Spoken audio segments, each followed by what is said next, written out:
Hi friends, అందరికీ నమస్తే. నా పేరు Arjun. Welcome to my channel Arjun రాటాక్స్. సో ఫ్రెండ్స్, రీసెంట్గా వైరల్ అవుతున్న ఒక విషయం గురించి మనం మాట్లాడుకుందాం. అయితే అదేంటంటే రీసెంట్గా ఈ మణి దీపేశ్వరి అమ్మవారి దగ్గర జరుగుతున్నటువంటి అమ్మవారి పేరు చెప్పుకొని ఏదైతే ఉందో, ఈ స్కామ్స్ కానివ్వండి, ఈ బ్లాక్మెయిల్స్ కానివ్వండి, ఈ డబ్బులు ప్రజల దగ్గర నుంచి లాక్కోవడం కానివ్వండి, తీసుకోవడం కానివ్వండి, ఇవన్నిటి గురించి మనం ఇప్పుడు మాట్లాడుకుందాం. సో మెయిన్గా ఈ మణి దీపేశ్వరి అమ్మవారి టెంపుల్ ఏదైతే ఉందో, అది టెంపుల్ కూడా కాదు, వాళ్ళందరూ టెంపుల్ అని చెప్తున్నారు కానీ ఒక హౌస్లో మణి దీపేశ్వరి అనే ఒక అమ్మవారి విగ్రహాన్ని వీళ్ళు ఒక వాల్కి అమ్మవారి విగ్రహ రూపాన్ని ప్రతిష్ఠించి దాన్ని చిత్రీకరించి అది కూడా ఒక ఇంట్లో ఒక గదిలో పెట్టుకుని ప్రచారం చేసి భక్తులందరికీ చెప్పడం జరిగింది.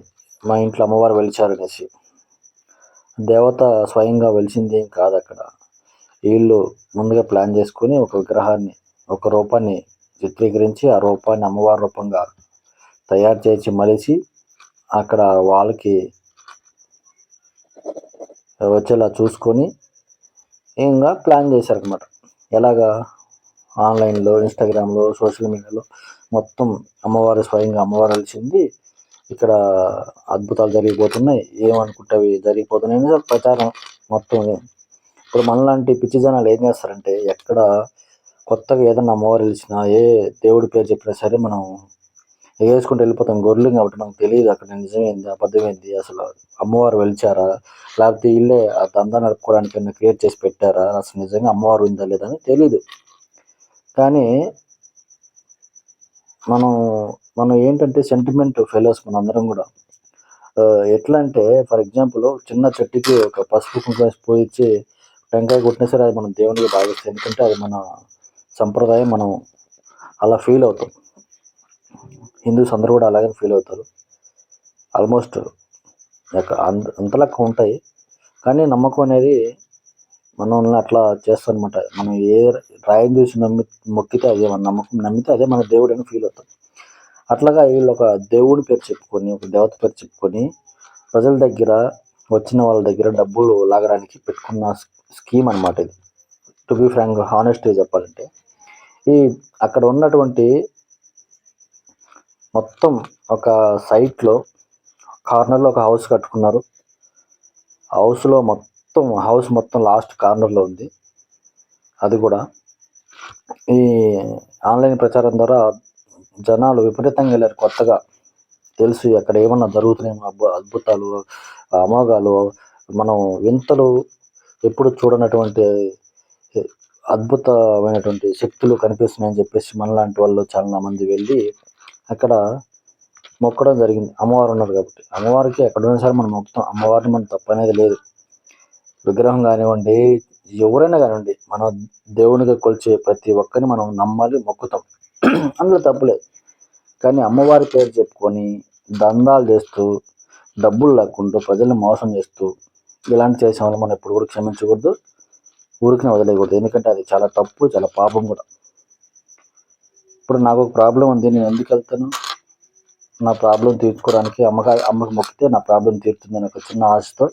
మనం మానవులం కదా, మనకు చిన్న చిన్న కోరికలు ఉంటాయి, అవి తీర్చుకోవడానికి మనం వెళ్తాం. సో అక్కడికి వెళ్ళిన తర్వాత వాళ్ళు లేనిపోయిన మాటలు చెప్పేసి డబ్బులు లాక్కొని, కుదరకపోతే బ్లాక్మెయిల్ చేసి, లేదంటే శపించి ఇలాంటివి చేస్తే ఎంత దారుణం ఇది, చాలా పాపం కదా. రీసెంట్గా ఒక యూట్యూబర్ పైన 5 లక్షలు డబ్బులు డిమాండ్ చేశారు. మా అమ్మవారిని మీరు డబ్బులు ఇస్తే మీ గురించి మంచిగా చెప్తాను, లేదంటే బ్యాడ్గా చెప్తాను అనేసి ఒక బ్లేమ్ చేశారు వీళ్ళు. ఈ జ్యోతి మేడం అనే టీచర్, ఆమెకు అమ్మవారు వస్తుంది ఒంటిలేకని చెప్పింది. అసలు అమ్మవారు వచ్చినటువంటి దాఖలాలు ఎక్కడా లేవు. వచ్చినటువంటి ఆ రూపంలో ఆమె చెప్పిన మాటలు ఎక్కడా కనిపించలేదు.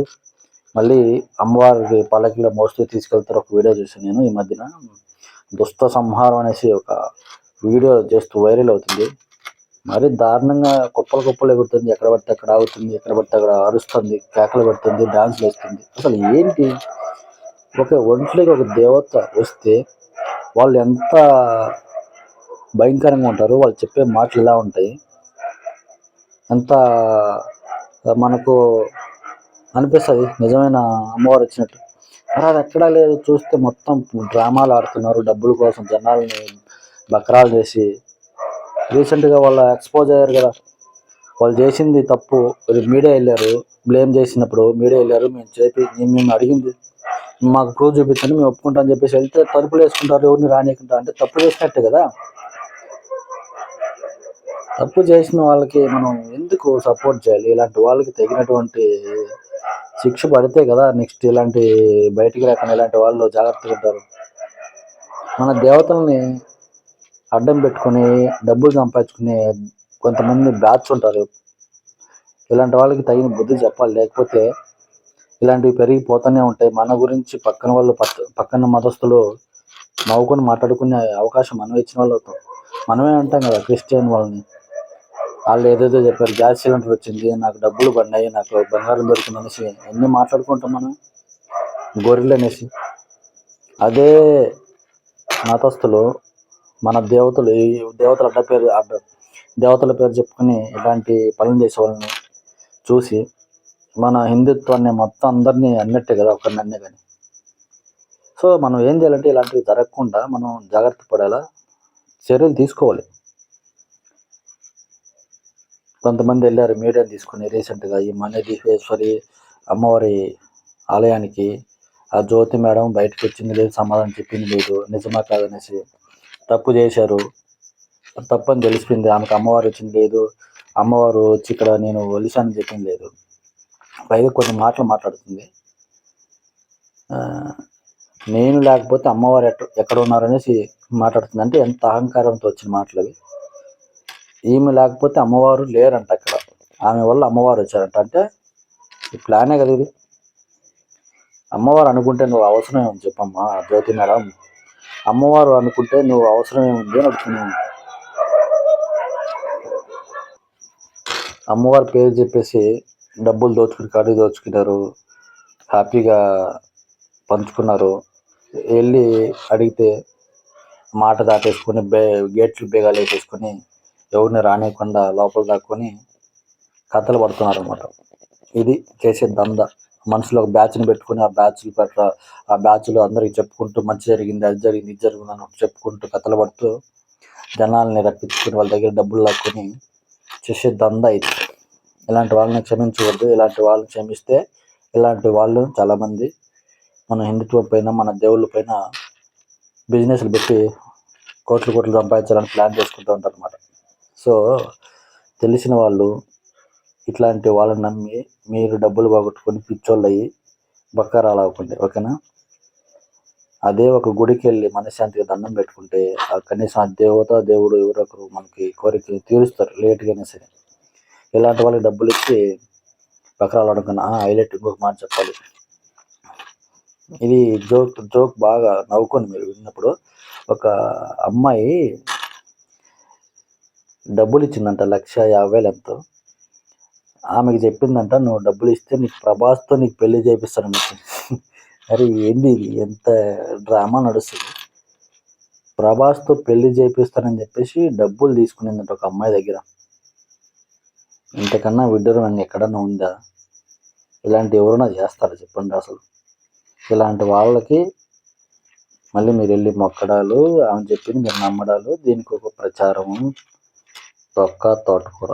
ఇలాంటి వాళ్ళని తాట తీసి వదిలిపెట్టాలి, అప్పుడు భయం ఉంటుంది. అందులో ఈమె చదువుకునింది, ఇంకన్నీ తెలుసు. ఆ పక్క ప్లానింగ్తో మొత్తం స్కెచ్ చేసి అందరినీ బకరాలు చేస్తుంది. ఫ్రెండ్స్ మీరు అందరూ కూడా జాగ్రత్తగా ఉండండి, ఇలాంటి వాళ్ళని నమ్మి మోసపోకండి, ఓకేనా? ఇలాంటి వాళ్ళకి బుద్ధి చెప్తే ఇలాంటివి జరగకుండా మళ్ళీ బాగుంటాయి. ఫుల్గా మొన్న పోయిన తర్వాత ఎక్స్పోజ్ అయిపోయారు. వీళ్ళు చేసిన మోసాలు, వీళ్ళు చెప్పిన అబద్ధాలు, వీళ్ళు చేసిన ప్లానింగ్స్, వీళ్ళు పెట్టుకున్న మనుషులు అందరూ దొరికిపోయారు, ఎక్స్పోజ్ అయిపోయారు. బయటికి రాకుండా గేట్లు వేసేసుకొని కథలు పడినారు. అది ముచ్చట. ఇంకా వీళ్ళు నమ్మిపోయేవాళ్ళు మొత్తం నిజంగానే గోర్లలు. మనం ఒక అనాల్సిన పనిలే, మనల్ని 10 మంది అనేలా చేసుకుంటాం ఇలాంటి వాళ్ళ దగ్గరికి పోతే. సో ఓకేనా, థ్యాంక్ యూ. లైక్ చేయండి వీడియోని, సపోర్ట్ చేయండి, సబ్స్క్రైబ్ చేసుకుని షేర్ చేయండి వీడియోని. Thank you. మరొక మంచి వీడియోతో ముందుకు వస్తాను. Love you all.